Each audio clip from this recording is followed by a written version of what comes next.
Buenos días a todos y todas. Estamos haciendo la cuarta entrevista del ciclo La Administración Pública en otros textos. En 2022 entrevistamos a autoras de textos, de una novela, en el caso de Luciana Strauss, y un libro de relatos, de cuentos de Violeta Kesselman.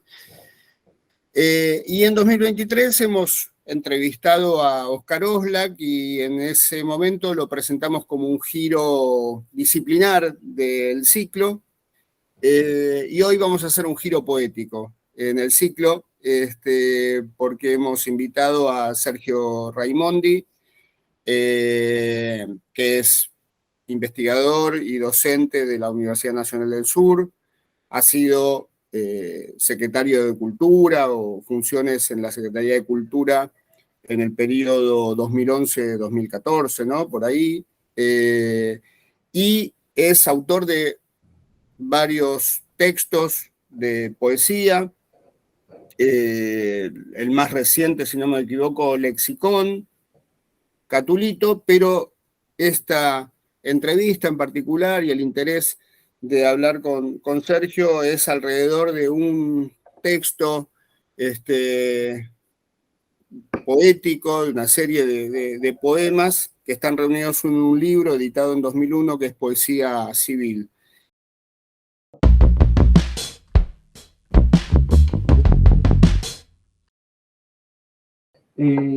Sí, el adjetivo civil que está ahí en el título, yo tengo la sensación que es un adjetivo que trataba de eludir otros dos que se han usado o que se usaban en décadas anteriores, como cuando se hablaba de poesía social o poesía política. Y a mí creo que la sospecha que tenía, no sé hasta qué punto la tenía totalmente razonada, pero la sospecha que tenía era la de que el libro trataba de hacer una modulación distinta de la política a la que al modo de entenderla en los años 60-70, sobre todo, que era la última denominación de ese tipo de poesía. Por supuesto, 2 décadas muy marcadas por una temporalidad distinta a la de principios del siglo XXI, porque bueno, ahí estaba el ciclo revolucionario, el modelo cubano, etc. Y yo creo que en esa elección de civil había al menos 2 o 3 o 4 inclusive cuestiones diferenciales con respecto a lo que se entendía por entonces o hasta entonces como poesía social. Por un lado, me parece que es, por supuesto, algo que cualquiera que lea el libro o que abra sus páginas así un poco al azar se va a dar cuenta, y que es el ingreso decidido de lo económico como un tema de la poesía, ¿no? De la dimensión económica como un planteo en torno a imposible hablar de política sin incorporar la dimensión económica. Después, por otro lado, me parece que también hay una fuerte impronta de no desvincular la dimensión económica de la vida cotidiana, digamos, de la dimensión del día a día, y a su vez, creo que también, en mi lectura al menos, porque bueno, por tu invitación, Sergio, volví a leer el libro después de mucho tiempo, así que también ahora es inevitable que hable también con algunos de los pensamientos que me surgieron de esta última experiencia. También hay en el libro una pregunta por el mundo del trabajo, ¿no? Que es un trabajo que por supuesto tiene que ver con lo industrial, el polo petroquímico, el puerto, etcétera, pero también con un montón de trabajos muy artesanales, muy fuera del mercado inclusive, que eran muy propios de la época en la que se escribe el libro a la que ahora voy a hacer referencia. Y finalmente, lo que vos dijiste, civil en el sentido más etimológico, más de la proveniencia griega de la palabra, en torno a la idea de ciudad, ¿no? Es decir, una poesía que trata de pensar la economía, la política, la vida cotidiana, el mundo del trabajo, el mundo del capital, con la escala de una ciudad, que es Bahía Blanca, que es nada más y nada menos que una ciudad portuaria. Yo creo que es interesante pensar, porque uno podría decir que es una ciudad de algún modo periférica, cuando uno lo piensa desde la tradición capitalina, pero a la vez Bahía Blanca es uno de los 3 puertos más importantes de la Argentina, junto al de Buenos Aires y el de Rosario, y curiosamente Bahía Blanca es la ciudad que más inversiones recibió durante la década del 90, que, ahí sí hago la referencia, es la década en la que el libro se empezó a escribir de algún modo, porque el libro finalmente se escribe durante los años del gobierno de la Rúa y se publica exactamente en octubre de 2001, es decir, unos meses antes del estallido, pero casi toda la experiencia del libro y la mayoría de sus motivos son motivos que provienen del menemismo, digamos, de lo que fue el momento menemismo, que es un momento, por supuesto, que en el libro creo que aparece claramente como un momento de, ¿cómo decirlo? Un momento en el que se está reconfigurando el Estado, ¿no? Es un momento en el que se está reconfigurando el Estado, es un momento, creo yo también, en el que se está reconfigurando el Estado en relación también a una nueva etapa del capitalismo, y por eso también yo podría decir que Poesía Civil tiene otra dimensión, que es la dimensión de una poesía que aborda la política, pero no meramente en términos sincrónicos, porque hay una dimensión diacrónica permanente en Poesía Civil, por ejemplo, una presencia muy fuerte al abordar, qué sé yo, la privatización del ferrocarril en los 90, la memoria, la alusión constante a los ferrocarriles ingleses, que por supuesto en Bahía Blanca fueron una especie de estructura de lo que fue la ciudad de Bahía Blanca. Para mí en el libro aparecen como momentos de un estado como más obsesionado con el capital que con el trabajo, justamente en esas dos instancias, ¿no? Hay un poema de las primeras páginas del libro ya, en realidad 2 poemas, ¿no? Que ahora que lo leía, uno es Sileno en la estación de ferrocarril, que es, Sileno es la figura mitológica del borracho, Uh-huh. y en realidad yo recuerdo muy patente porque mi familia, digamos, la casa familiar estaba a 2 cuadras de la estación de trenes, es un lugar por el que yo pasé millones de veces desde chico, y realmente la experiencia de pasar por ahí durante la década del 90 era muy inquietante, porque vos veías gente viviendo en condiciones muy marginales, la destrucción propia de la estación. Recuerdo, hay un poema, de los primeros poemas del libro, que se llama La casilla de la barrera de Bahía Blanca Sur. A 2 cuadras de casa estaban estas casillas del tipo, ¿no?, que manejaba la subida y la bajada de las barreras. Y recuerdo que en un momento hubo una ocasión que se prende fuego una de esas casillas, sería 94, 95, 93, no sé, por ahí, con un tipo adentro, que la había tomado como un... y hay un poema que está abordando eso, ¿no? Y que tiene, yo creo que en esas imágenes hay todo una especie de diagnóstico de qué está pasando, ¿no?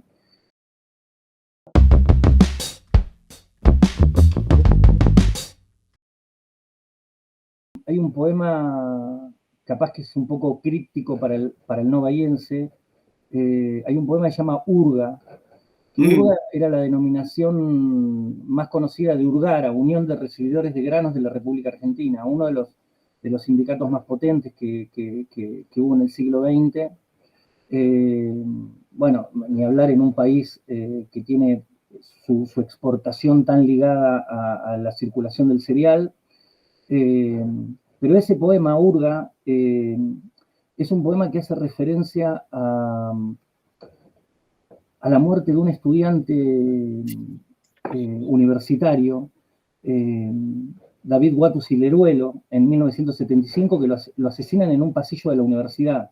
¿no? Un grupo parapolicial muy vinculado al entonces rector de la Universidad, interventor Remustetu, y digamos, los matones, para darle ese nombre directamente, de Remustetu y de la banda esta parapolicial que circulaba por entonces en Bahía Blanca, eran todos miembros de Urgara, de la Unión de Recibidores de Granos de la República Argentina.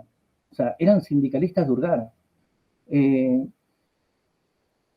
Tiene algo de estremecedor eso, ¿no? Porque esos eran los tipos, el recibidor básicamente, la herramienta básica del recibidor es un pequeño cuchillo muy afilado que le sirve para, hasta entonces, que no había surgido el granel, para pinchar las bolsas de cereal, ¿no? De arpillera.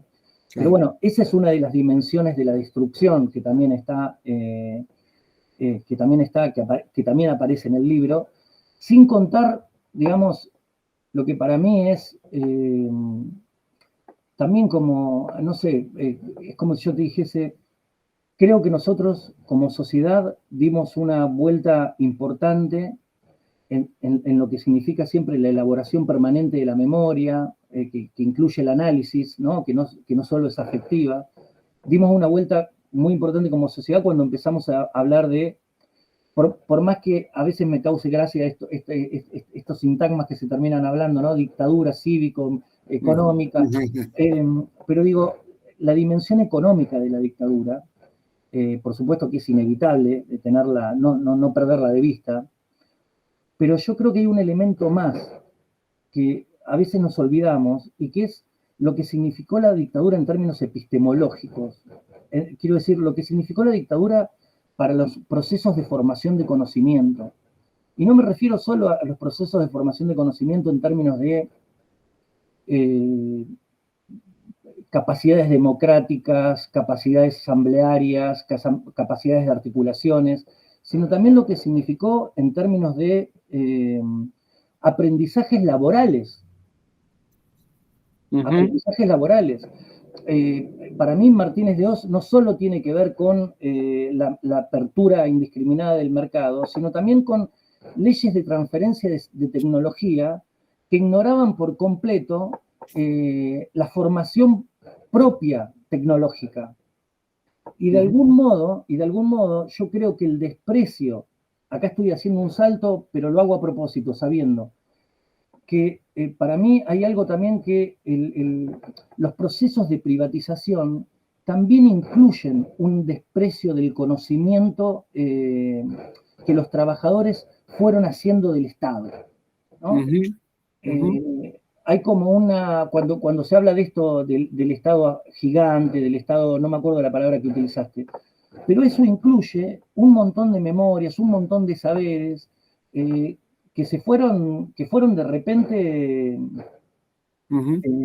completamente desconocidos. Y no estoy hablando de algo que queda en la historia, porque, por ejemplo, en este momento yo pienso lo que viene pasando en los últimos años con el canal Paraná, con el río Paraná, con ese trabajo de dragado, por ejemplo, que lleva adelante una compañía belga desde hace 25 años. Bueno, mirá qué increíble, Sergio. Dos de las dragas más importantes del Ministerio de Obras Públicas, que históricamente habían dragado el canal Paraná, además de los canales de ingreso al puerto de Bahía Blanca, están para su desguace desde la década del 90 en uno de los muelles de Bahía Blanca. Y yo sé, por ahí me estoy yendo de mambo, pero una cosa que te quiero decir. Hace poco leí una entrevista a Schmidt, el sindicalista, sí. el secretario del Sindicato de Dragado y Balizamiento, en un momento que en este gobierno en el que estamos ahora, se empezó a hablar de volver a que el dragado sea un trabajo del Estado. Mirá lo que dice Schmidt en esa entrevista. Dice, por supuesto que acuerdo con esta voluntad de plantear en términos soberanos el trabajo de dragado de uno de los ríos fundamentales de la Argentina. Pero a la vez tengo que decir que no se puede hacer soberanía sin herramientas. Y cuando nombro herramientas, no estoy diciendo simplemente que Argentina dejó tener dejó de tener una flota adecuada para hacer el dragado. Lo que estoy diciendo es que Argentina dejó de tener el conocimiento que se necesita para hacer las tareas de dragado.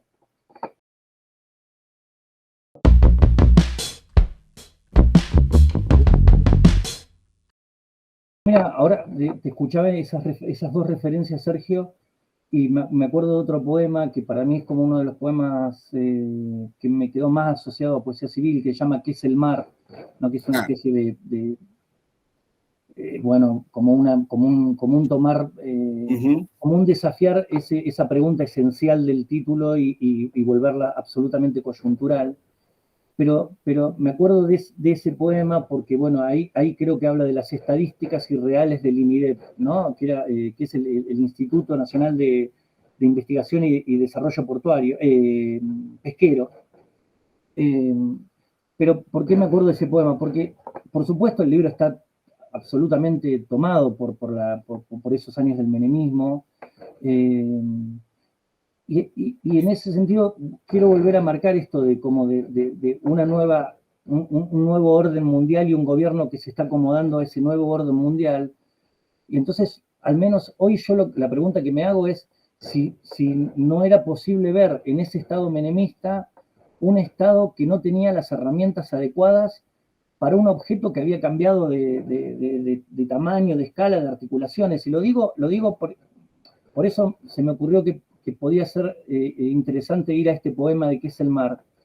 Porque es como que el poema lo que muestra es que es ese objeto más propio, que es el mar argentino, en realidad está tramado por un montón de fuerzas que están excediendo la escala nacional, ¿no? Lo que está pasando en Inglaterra, lo que está pasando en Asia, ¿no?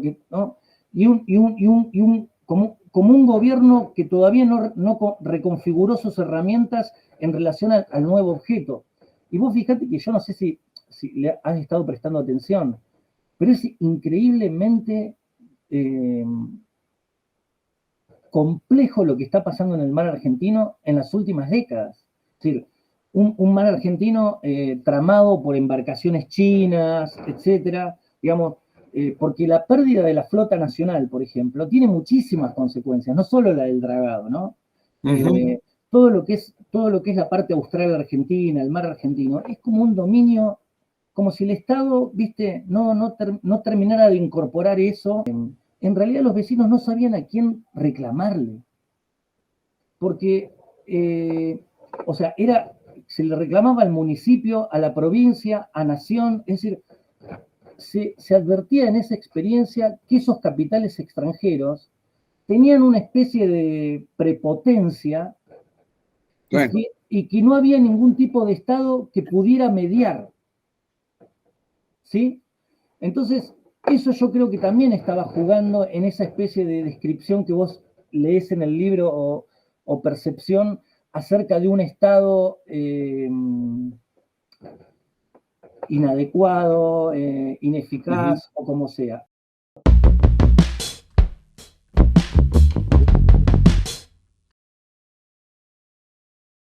Yo creo que hay algo como de decir, bueno, tal vez el verso, tal vez la poesía permita generar ciertas articulaciones entre conocimientos y saberes que por ahí otras formaciones discursivas no pueden, ¿no? Y a la vez con algo que para mí tiene la poesía, cuando uno la piensa más en términos de una poesía que no le huye a la información, sino que hace algo con ella, que bueno, la poesía lo que tiene es un vínculo para nada transparente con la lengua, ¿no? Es como lo que le puede agregar la poesía a todo esto que estamos hablando, es como un acercamiento donde la lengua nunca se vuelve algo meramente instrumental, no tiene nada de transparencia, está tramada por muchas disputas.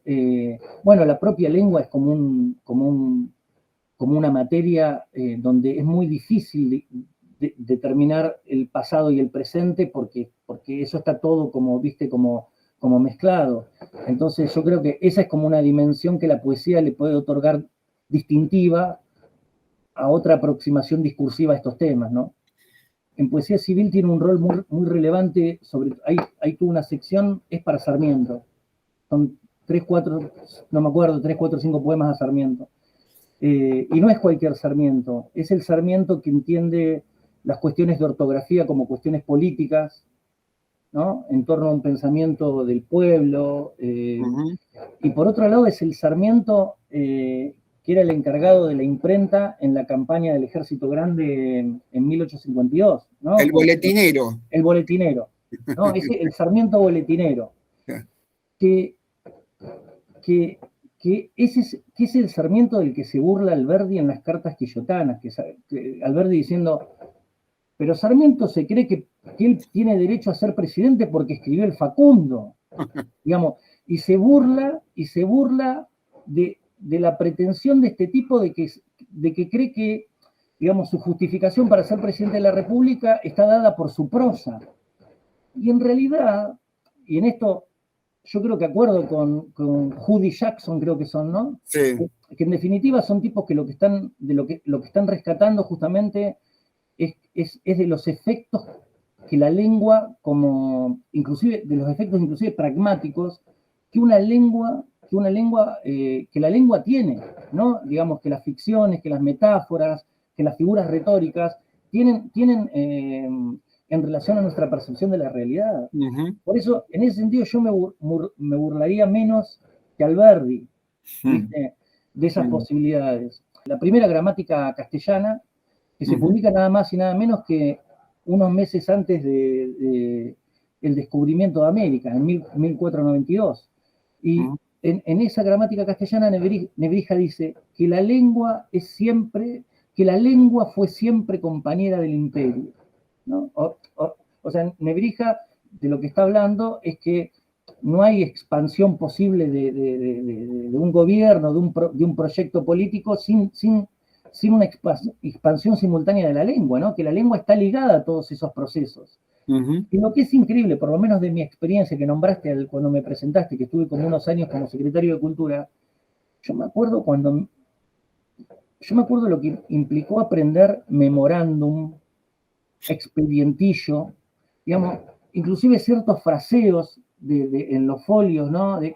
Considérese que vos sentías como que de algún modo eran fórmulas que, no te digo que venían de la corona castellana, pero casi, ¿no? Como si, aún en el lenguaje de la administración, más allá de lo que tenga que ver con la escala de la conformación de la nación, hubiera una dimensión que va más allá todavía, ¿viste? Que va más allá todavía.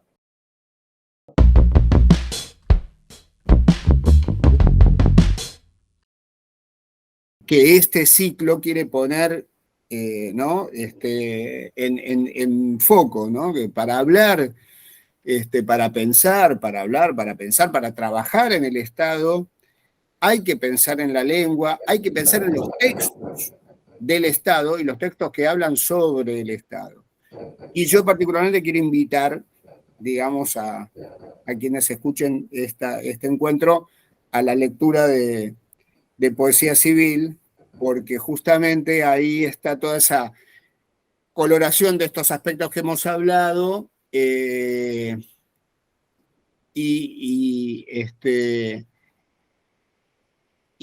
digo, como siempre, como se dice habitualmente de la poesía, es